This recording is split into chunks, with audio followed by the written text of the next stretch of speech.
اچھا جی، بسم اللہ الرحمن الرحیم۔ سب سے پہلے آپ یہ چیز سمجھ لیں کہ جو وحدت الوجود ہے اور وحدت الشہود ہے، یہ جو دونوں نظریات ہیں یہ ایک دوسرے کے مد مقابل نہیں ہیں، ٹھیک ہے؟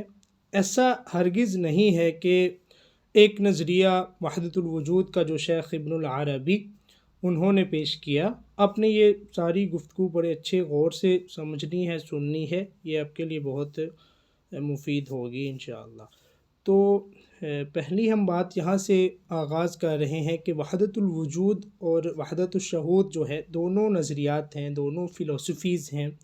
تو سب سے پہلے تو یہ کنٹراڈکشن نہیں ہے، ان دونوں میں تضاد نہیں ہے۔ ایسا نہیں ہے کہ شیخ ابن العربی انہوں نے نظریہ وحدت الوجود پیش کیا، اس کے مقابلے میں شیخ احمد سرہندی، جن کو آپ مجدد الف ثانی بولتے ہیں، انہوں نے وحدت الشہود کا نظریہ دیا۔ ایسا نہیں ہے، دونوں نظریات ایگزسٹ کرتے ہیں، دونوں برحق ہیں، دونوں کو ہم حق مانتے ہیں، سچ مانتے ہیں۔ ایسا ہرگز میری سمجھ کے مطابق، اور میرا اس پہ الحمدللہ خاصا اسٹڈی رہی ہے ان پہ، تو ایسا نہیں سمجھتا کہ دونوں ایک دوسرے کے مد مقابل ہوں، ٹھیک ہے؟ دوسری بات یہ ہے، وجود کیا ہے؟ جو وحدت الوجود ہے اس کا نظریہ تو پیش کیا شیخ ابن العربی نے، لیکن اس کی ابتدا یعنی کہ اس نظریے کی عملی صورت، کہ اس کا جو پریکٹیکل ورژن تھا وہ ان سے پہلے کا ہے، اور وہ کنہوں نے دیا؟ وہ سب سے پہلے حضرت بایزید بسطامی جو ہیں، ٹھیک ہے، انہوں نے، کیونکہ ان کے ہمیں اقوال ملتے ہیں۔ اب یہ میں آپ کو تمہیدی اور ابتدا بتا رہا ہوں کہ وحدت الوجود کی ابتدا کیسے ہوئی۔ نظریہ تو شیخ ابن العربی نے پیش کیا باقاعدہ، جنہوں نے فتوحات مکیہ اور فصوص الحکم یہ لکھیں، تو ان میں انہوں نے اپنا یہ نظریہ باقاعدہ ریٹن شیپ میں آپ کو دیا کہ یہ وحدت الوجود کا یہ نظریہ رکھتے ہیں اور اس کی یہ ایکسپلینیشن ہے۔ لیکن یہی نظریہ عملی طور پہ ہمیں سب سے پہلے نظر آیا حضرت بایزید بسطامی کے اقوال میں۔ انہوں نے کہا سبحانی ما اعظم شانی، ٹھیک ہے، کہ میں پاک ہوں، سبحانی ما اعظم شانی، اور کیا ہی بلند شان ہے میری، ٹھیک ہے۔ اور اس طرح ان کا ایک اور قول کہا جاتا ہے اس کی وضاحت میں، وہ کہتے تھے ما فی جبتی الا اللہ، ما فی جبتی غیر اللہ، اس طرح کہ میرے جبہ میں نہیں ہے کوئی سوائے اللہ کے یا اللہ کے غیر کے، ٹھیک ہے۔ تو یہ جو اقوال تھے یہ سب سے پہلے کنہوں نے، اور پھر اس کے بعد جو منصور حلاج ہیں، شاہ منصور، جن کو پھانسی پہ لٹکایا گیا، انہوں نے انا الحق، کہ میں حق ہوں، اس کی صدائیں دیں، ٹھیک ہے۔ لیکن باقاعدہ منظم صورت میں اس کو شیخ ابن العربی نے ہی پیش کیا۔ یہ ہوگی اس کی ابتدا، کہ اس کا آغاز کیسے ہوا۔ اب ہم بات کرتے ہیں کہ وجود کی اقسام ہوتی ہیں، سارے وجود ایک ہی طرح کے نہیں ہوتے۔ ہم کہتے ہیں وحدت الوجود، اس کا مطلب ہے کہ یونٹی آف ایگزسٹنس، کہ یونٹی آف ایگزسٹنس کے جو چیز موجود ہے اس کی وحدت، کے جو موجود ہے، جو وجود رکھتی ہے، وہ یونٹی ہے، اس میں وہ ایک ہے، وہ ایک اکائی ہے، اس سے بڑھ کے نہیں ہے۔ لیکن وجود کی تین اقسام ہوتی ہیں، میجر کی بات کر رہا ہوں، زیادہ لمبی ڈیٹیل میں نہیں جا رہا، بہت ہی مطلب ہے کہ زیادہ تفصیل نہیں لوں گا، کہ سب سے پہلے ایک وجود ہوتا ہے جس کو ہم واجب الوجود کہتے ہیں، ٹھیک ہے، واجب الوجود ہوتا ہے۔ دوسرا ممتنع الوجود ہوتا ہے، امتناع سے، منع سے، ممتنع الوجود یعنی کہ جس کا وجود منع ہے، ایگزسٹ نہیں کر سکتا۔ اور تیسرا ہوتا ہے ممکن الوجود، ٹھیک ہے۔ اب ہم ان کو دیکھتے ہیں، اس سے آپ کو وحدت الوجود کا کانسیپٹ کلیئر ہوگا۔ سب سے پہلے ہے جی واجب الوجود۔ واجب الوجود اللہ تبارک و تعالیٰ کی ذات ہے، یعنی کہ جس کے نہ ہونے سے خرابیاں پیدا ہوں، اور جس کا موجود ہونا واجب ہو، اس کی ایگزسٹنس لازمی ہو، ضروری ہو، اس کے بغیر نظام نہیں چل سکتا، وہ وجود واجب ہے، اور وہ ذات باری تعالیٰ ہے، اس کی سوا کوئی نہیں، ٹھیک ہے۔ اس کے بعد دوسرا وجود ہے ممتنع الوجود، کہ جس کا وجود، جس کا ایگزسٹ کرنا، جس کا پایا جانا منع ہے، جس کا امتناع ہے جس کے وجود کا، وہ ہے شریک باری تعالیٰ کی، یعنی کہ اللہ کے ہوتے ہوئے اس کا کوئی شریک نہیں ہو سکتا، ذات، صفات، اقوال، افعال میں کسی چیز میں بھی اللہ کا کوئی شریک نہیں ہو سکتا۔ ایسا جو وجود ہے اس کا امتناع ہے، اس کا منع ہے، وہ ایگزسٹ نہیں کر سکتا، ٹھیک ہے۔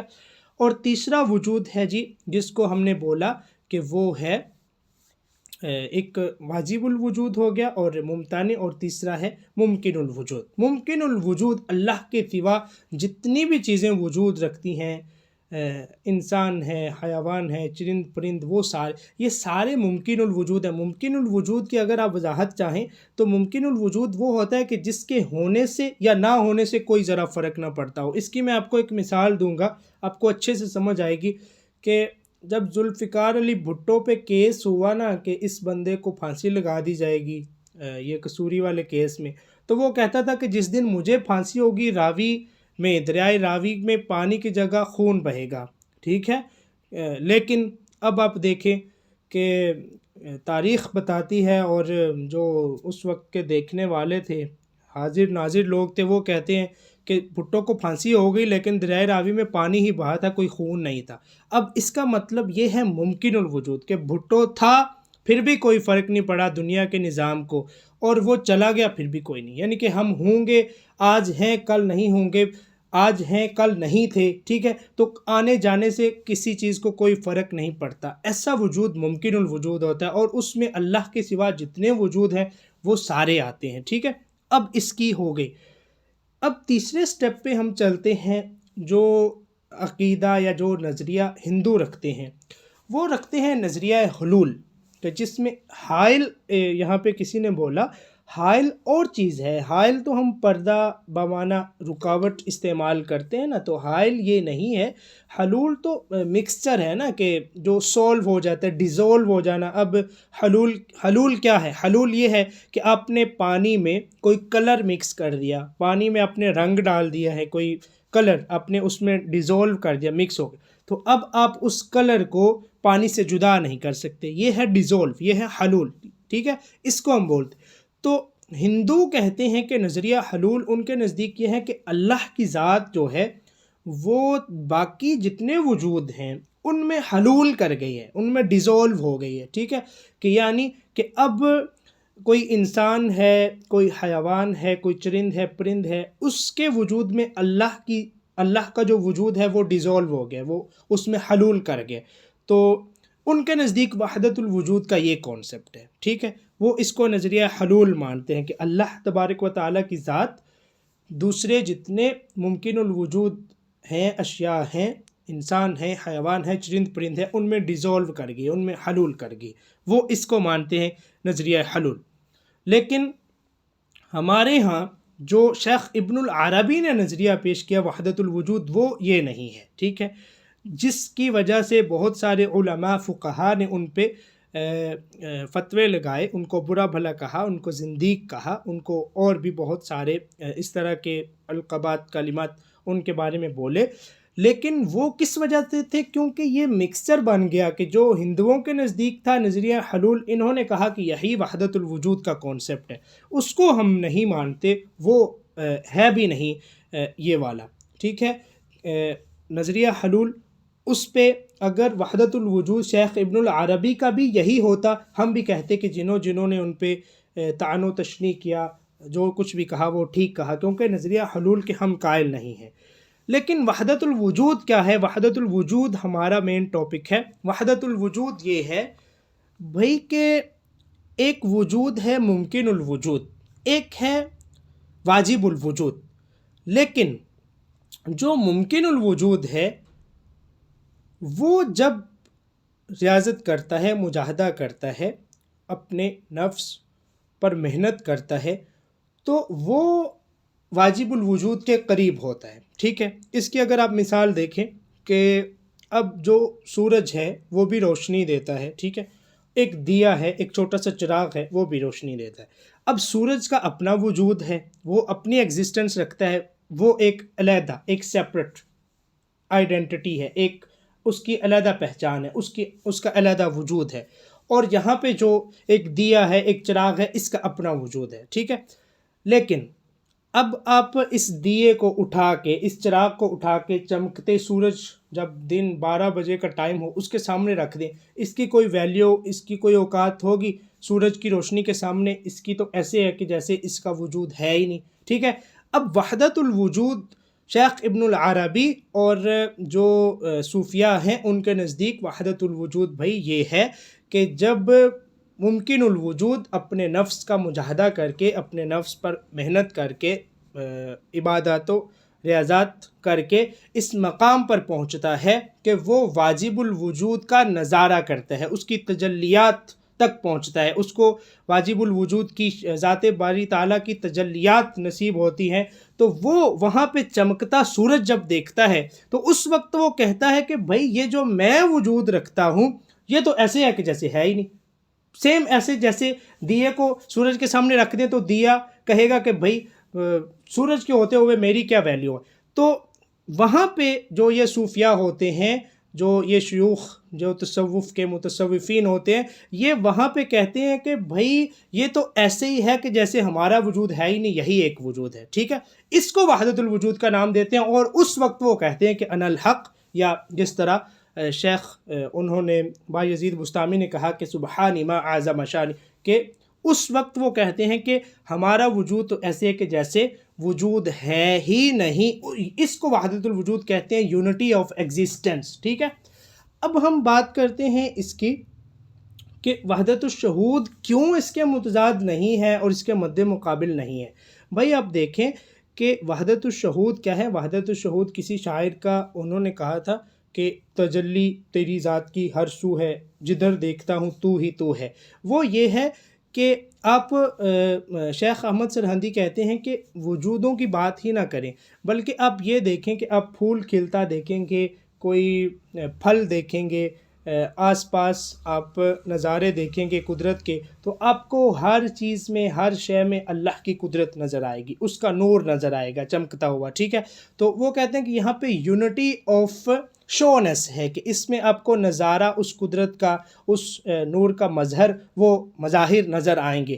تو وحدت الشہود انہوں نے پیش کیا کہ آپ جس چیز میں بھی دیکھیں گے آپ کو وہ کوئی بھی چیز ہوگی، قدرت کے مناظر، وہ اس ذات باری تعالیٰ کی ذات کے شاہد ہوں گے، ٹھیک ہے۔ آپ کو اسی ذات کا نور ہر ذات میں نظر آئے گا، ہر شے میں نظر آئے گا۔ یہ ان کے نزدیک تھا وحدت الشہود، ٹھیک ہے، کہ ہر چیز جو ہے وہ اس نور کی مظہر ہے، اس نور کی شاہد ہے، اس ذات کی شاہد ہے، ٹھیک ہے۔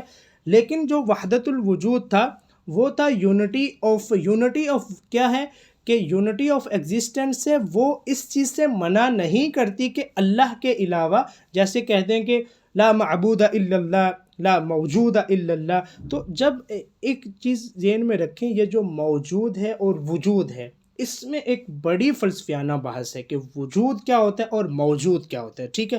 تو لا موجود الا اللہ، یہ کبھی کسی نے نہیں کہا کہ لا وجود الا اللہ۔ لا موجود الا اللہ اس لیے کہتے تھے کہ یونٹی آف ایگزسٹنس ہو جاتی ہے، کہ جب کوئی بھی صوفی، ہر بندہ تو اٹھ کے یہ نہیں نہ کہہ سکتا کہ سبحانی ما اعظم شانی، یہ اسی نے کہا جس نے اپنے سامنے اس وجود کی تجلی کو دیکھا، تو اس نے اس وقت وہ پکار اٹھا کہ انا الحق، کہ میں حق ہوں، کیوں کہ وہ جو حق تھا وہ اس میں خود جلوہ گر ہوا۔ اب جو ہندوؤں کا نظریہ حلول ہے، وہ کہتے ہیں کہ بھائی کسی کو کوئی مجاہدے کی ضرورت نہیں ہے، کوئی انسان ہے، حیوان ہے، چرند ہے، پرند ہے، اس میں اللہ کی جو ذات ہے، اللہ کا وجود ہے، وہ اس میں حلول کر گئے۔ ہم کہتے ہیں ایسا نہیں ہے۔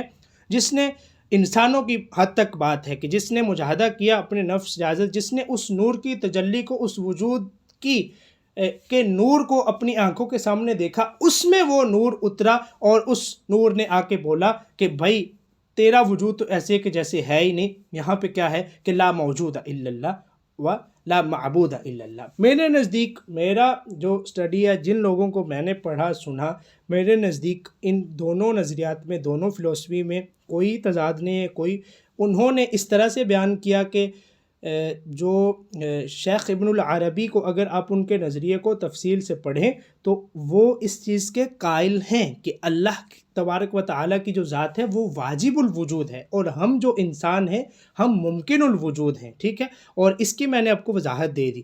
لیکن وحدت وجود کب آتی ہے اس کی میں نے آپ کو ڈیٹیل بتا دی کہ وحدت وجود تب آتی ہے کہ جب اس وجود کی کوئی وقت نظر نہیں آتی اس وجود کے سامنے، تو اس وقت بندہ یہی کہتا ہے کہ میرا وجود تو ایسے ہے کہ جیسے اس وجود کے سامنے کچھ نہیں ہے. ٹھیک ہے، یہ ہے. یہ ایسا نہیں ہے کہ شیخ ابن العربی نے یہ کہا ہو کہ اللہ کے سوا کسی کا وجود ہی نہیں ہے، بلکہ یہ واجب الوجود اور ممکن الوجود کی اصطلاحات یہ بھی شیخ ابن العربی کی وضع کرتے ہیں. ٹھیک ہے، تو وحدت الشہود جو پیش کیا شیخ احمد سرہندی، شیخ مجدد الفسانی نے، انہوں نے کہا کہ تجلی نور کا مظہر ہر شے میں عیاں ہے، جو اس ذات پہ اس یعنی قدرت کے جتنے مناظر ہیں، جتنے نظارے ہیں، وہ اس کے نور کا مظہر ہیں اور وہ ہر جگہ پہ عیاں ہیں. اور ان کا بھی یہی نظریہ تھا کہ ہر چیز اپنا اپنا وجود رکھتی ہے، وہ واجب الوجود ہے اور ہم ممکن الوجود ہیں. ٹھیک ہے، لیکن جس بات پہ فتوے لگے، جس بات پہ انہیں کہا گیا شیخ ابن العربی کو، وہ اس کی غلط انٹرپریٹیشن تھی کہ نظریہ حلول کو اور وحدت الوجود کو ایک چیز سمجھا گیا، اس کو ایک چیز گردانا گیا. ٹھیک ہے، لیکن آپ لوگ اس سے اختلاف رکھ سکتے ہیں، آپ لوگوں کا مکتبہ فکر سب کچھ علیحدہ ہو سکتا ہے، لیکن میں نے آپ کو بتا دیا کہ میرے نزدیک ان کی وضاحت کیا ہے. ٹھیک ہے، اگر آپ اس کو قبول کریں پھر بھی ٹھیک ہے، اگر نہ کریں پھر بھی ٹھیک ہے، لیکن میرا یہ فرض بنتا تھا کہ آپ کو جس حد تک مجھے کلیئرٹی ہے، جو سمجھ ہے، میں آپ کو اب تک پہنچا دوں. ٹھیک ہے جی.